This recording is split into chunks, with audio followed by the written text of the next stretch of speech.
ఏమిటి నువ్వు పాడుతున్నది? గురుగారు సత్యములో పాడుతున్నారు, నువ్వు మధ్యమలో పాడుతున్నావు. సత్యమాని సత్యమలో పాడకుండా మధ్యమలో కలిపేసి రిమిక్స్ చేద్దాం. రిమిక్స్ నేను అంత పాడేశానా? క్షమించండి గురుగారు, ఈ వీధిలో చిన్న పనుండి వెళ్తుంటే చారుకేశ గొంతు విని తప్పక రావాల్సి వచ్చింది. పర్వాలేదు నాయన, నువ్వు సాధన చేసి చాలా రోజులైంది, వచ్చి కూర్చో. అబ్బాబే ఇప్పుడు కాఫీలు టీలు వద్దండి. ఎవరో టీలు కాఫీలు తాగమంటలేదు, కూర్చొని సాధన చేయమంటున్నారు. రే దానికే భాగ్యం. అమ్మా మాస్టర్ గారు కాఫీ తీసురా. గురుగారు వినమ్ర సైగులు. అమ్మాయికి వాళ్ళ మౌనవ్రతం. మీరు ఇంకా బయలుదేరలేదా? అవతల రావుకాలం వచ్చేస్తుంది. నమస్కారం అత్తయ్య. నమస్కారం. అబ్బాయి ఇట్టే కలిసిపోతున్నారు కదండి. ఉండు బాబు, కాఫీ పంపిస్తాను. అలాగే అత్తయ్య. తమరు బయలుదేరండి. బయలుదేరుతున్నా, కాఫీ తాగి వెళ్ళినాయన. వీలైతే టిఫిన్ కూడా చేస్తాను మాయా. ఇది కాఫీతో స్టార్ట్ చేసి కన్యాదానంతో ఫినిష్ చేసేలా ఉన్నాడు. ఒరే చారుకేశ, ఈ సత్యము మధ్యము నాకేం తెలుసురా? నువ్వు కరెక్ట్ గానే పాడుంటావు, కాకపోతే గురుగారు ముందు నువ్వు పిచ్చి మిరపకాయ, నేను పచ్చి మిరపకాయ. నాకు తెలుసురా నేను శృతి తప్పనని. నువ్వే అపశృతిలో ఉన్నావు. అపశృతి అంటే ఏంట్రా? నువ్వేరా. నా కాఫీ వచ్చింది, జుర్రేస్తానే. ఏంటి విన్ని, మౌనవ్రతమా? హై బాబోయ్, ఈ మోగ మనసులేంటి? కాఫీ అదే. బాగున్నానా? మోగ మనసులు కాదు, త్వరలో టేక్ ఆఫ్ అయిపోయే పుష్పక విమానం. ఈడు పైలట్, అది ప్యాసింజరు. మిస్డ్ కాల్ ఇచ్చే. బాయ్. చారు, ఏం చూస్తున్నావురా? విన్నీ జాకెట్ లో ఏదో ఉంది, చూద్దామంటే కనబట్లా. నీ పాపం పండెను నేడు, నీ భరతం పడతా చూడు, నీ పాలిట ఏంటి లోపల ఏదో జింగిరి పింగిరిలా ఉంది? లోపల బయటికి నీకే చెప్పేది. దొంగ కోడి పట్టావున్నా మొహం ఏంట్రా? ఏం జరిగింది? ఎవరి ఆడలేడి? అవును, మోటార్ రూమ్ లో ఏం చేస్తున్నారా? ఏదో అడ్రస్ అడిగింది మూర్తి, కాస్త డీటెయిల్ గా చెప్తున్నాను. అడ్రస్ అడిగిందా? అడ్రస్ అడిగితే బయటే చెప్పచ్చు కదరా, లోపలికి ఎందుకు తీసుకెళ్ళావరా? ఓహో, అందుకే హౌసింగ్ బోర్డు లో నీళ్లు రాలేదు అంటున్నారు. ఎలా వస్తాయరా? నువ్వు మోటార్ రూమ్ లో ఈ పని చేస్తే అక్కడ నీళ్ళు ఎలా వస్తాయి? నువ్వు ఒక పెద్ద మనిషి అనుకుని కబడ్డీ టీంలో చేర్చుకుని నీకు మర్యాద ఇస్తే ఇక్కడ ఇలాంటి లుచ్చా పని చేస్తావా? నేను కబడ్డీ ఆడిన రోజే చెప్పాను కదా మూర్తి, నా పెళ్ళం టచ్ చేసి 6 నెలలు అయిందని. ఎప్పుడు వెళ్ళినా కడుపు నొప్పి అంటా ఉంది. తననే బాధ పెట్టకూడదు, వచ్చిందన్నే వదలకూడదు కదా. ఏంట్రా ఏదో 10-15 ఏళ్ళుగా పస్తులతో అల్లాడిపోయినట్టు ఫీల్ అయ్యి మాట్లాడుతున్నా? ఇది ఒక ఆకలే కదా మూర్తి. ఈ విషయం నేను ప్రాణంగా ప్రేమించే నీ భార్యకి తెలిస్తే ఏమవుతుంది? అవును మూర్తి, దానికి గనక తెలిసిందంటే ఊరేసుకుంటది. ఇది మనలోనే ఉండదు. తెలుసు కదా, బుద్ధి లేని గాడిద. మర్యాదగా నీ పెళ్ళం కడుపు వైద్యం చేసి జాగ్రత్తగా చూసుకోపా. ఇల్లు ఇటుంటే అట్లా 2 ఇడ్లీ 1 వడ తీసుకురమ్మంది. హోటల్కి వెళ్ళి తీసుకెళ్తాం. ఆవిడ అక్కడ ఆకలితో ఉంటే నువ్వు ఇక్కడ ఆకలి తీసుకుంటావు కదా. ఇలా రా, నీకు అసలు సిగ్గుందా? సిగ్గుపడితే ఎలా జరుగుతుంది? కట్టుకున్నాడు ఉద్యోగం అంటే దుబాయ్ పోయా. అందుకని ఈయన్ని పట్టుకున్నావు. కావాలంటే నువ్వు రావచ్చు.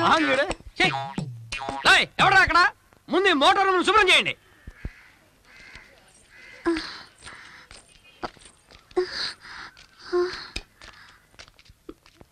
ఏ రత్తాలు, ఏంటి మొగుడు కోసం చూస్తున్నావా? ఎప్పుడు కడుపు నొప్పి అంటుంటే వాడే అవసరం తీలేదరా? వాడు వేరే దాన్ని చూసుకుంటే ఏంటండి మీరనేది? సరే, ఏం భయపడకు, పోను అన్ని సర్దుకుంటాయి. నువ్వు నీ ఆరోగ్యం చూసుకుని వాడు కూడా అప్పుడప్పుడు సంతోష పెడుతుండు. ఏ ఇప్పుడు ఎక్కడున్నారండి ఆయన? వస్తున్నాడా? అయ్యో, నా మొగుడు వస్తున్నాడట. ఎవడది పీటీ ఉషాలో పరిగెత్తున్నాడు? ఆయన ఒక బాక్సర్, ఊరికి చూసెడుతున్నాడు. చూసెళ్తున్నాడా? ఓహో, ఆ రూట్ లో పోతుందా కదా. ఈ మొగుడు 1 వేలో వెళ్తుంటే నువ్వు హైవేలో వెళ్తున్నావా? ఇది రత్తాలు, పోతే పోయారు కానీ యాక్సిడెంట్ చేసుకోకండి. తోలేవాడు సరిగ్గా తోలితే యాక్సిడెంట్ ఎందుకు అవుతుంది? పోతే ఈ విషయం మన మధ్య ఉండాలి. నా మొగుడు గనక తెలిస్తే నువ్వే ఉంచుకొని పోషించాలి. ఏంటి నాన్న, బాగా ఆకలాతుందా? అవునమ్మా, ఇడ్లీ దమ్మని ఆ బస్సు గాని పంపించి 2 గంటలైంది. అప్పటికి ఆలస్యం అవుతామని నా బండి కూడా ఇచ్చి పంపించా. సంతోషించాం. ఏంట్రా ఇంత ఆలస్యంగా చచ్చావు? మరే నేను నడిపించకరా వద్దేంటి? అదే నేనైతే లగెత్తుకు వచ్చేసేవాడిని. అంటే ఈ బండి నడపడం నీ చేత కదా? మరి ఎందుకు చేసుకెళ్ళట్టు? ఏమో, మీరు తీసుకెళ్ళమన్నారు, తీసుకెళ్ళాను. కర్మ సర్లే ఆకలి చచ్చేట్టుగా ఉన్నా ఇడ్లీలు ఎక్కడా? అదిగో మూటలో వచ్చేస్తున్నాయి. నోట్లో ఇడ్లీలు రావటం ఏంట్రా? ఒరే ఈయన నంబర్లే గానీ మూట దింపి ఇప్పి చూపించండి. అట్టగానండి. ఇన్ని ఇడ్లీలు తెచ్చావిడ్రా? మరి 494 రూపాయలకు ఆ మాత్రం ఇడ్లీలు రావేంటి? 494 రూపాయలకి ఇడ్లీలా? మరి అదే చెప్పడమేమో చెప్పేస్తారు, ఆ తర్వాత మర్చిపోతారు. మరి నాగమణి నాగమణి ఏంటండి? ఏంటంట? అప్పుడు మీ నాన్న నాతో ఏం చెప్పాడు? ఉండండి ఆలోచించుకుని చెప్తాను. ఏంటమ్మా ఫ్లాష్ బ్యాక్ వెళ్తున్నావా? అవును. బాబా ఆకలేస్తుందిరా. ఆ రామస్వామి హోటల్కి వెళ్ళి కాస్త తెచ్చిపెట్టు. నాకు కూడా ఆకలిస్తుందండి. నువ్వేదైనా తిని నాకు మాత్రం ఒట్టి ఇడ్లీ పడరా. ఇదిగో ఈ నోటు ఎంతో తెలుసా? నేనేమన్నా తెలివి తక్కువ అనుకున్నారా? 500 నోటు. అబ్బా నువ్వే దీన్ని అచ్చుకుతున్నట్టుగా మాట్లాడుతున్నావే. చాలా ఆకలేస్తున్నాయి. బండేసుకెళ్ళి తొందర తీసినప్పా. ఇదండి జరిగింది. చిల్లర లేదు కదా అని 500 రూపాయలు నోటు ఇచ్చి పంపిస్తే మొత్తం ఇడ్లీలు పట్టుకొస్తా ఉంటా. నీ నోట్స్ చెప్పు. ఆకలేసేస్తుందమ్మా. చట్నీ సాంబార్ ఇదిరా? ఇచ్చాడండి.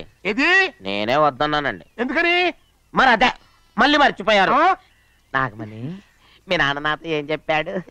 అయ్యో అయ్యో చట్నీ సాంబార్లని ఎన్నిసార్లు ప్యాక్ పెట్టుకెళ్తారా? ఏదైనా తిని నాకు మాత్రం ఉట్టి ఇడ్లీ పడరా. ఇదిగో ఆయనకు అర్థమయ్యట్టు మళ్ళీ చెప్పు. నాకు మాత్రం ఒట్టి ఇడ్లీ పడరా. అయ్యో నువ్వు నా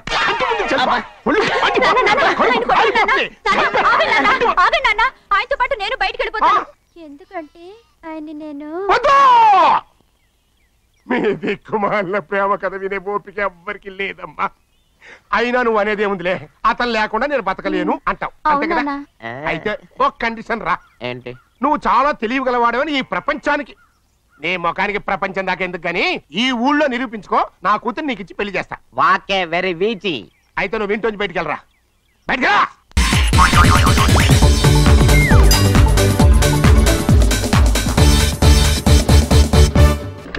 ఇంతకీ నా బ్రష్ దొరికిందా? బాగా లోపల చేయి దోపి కెలకరా.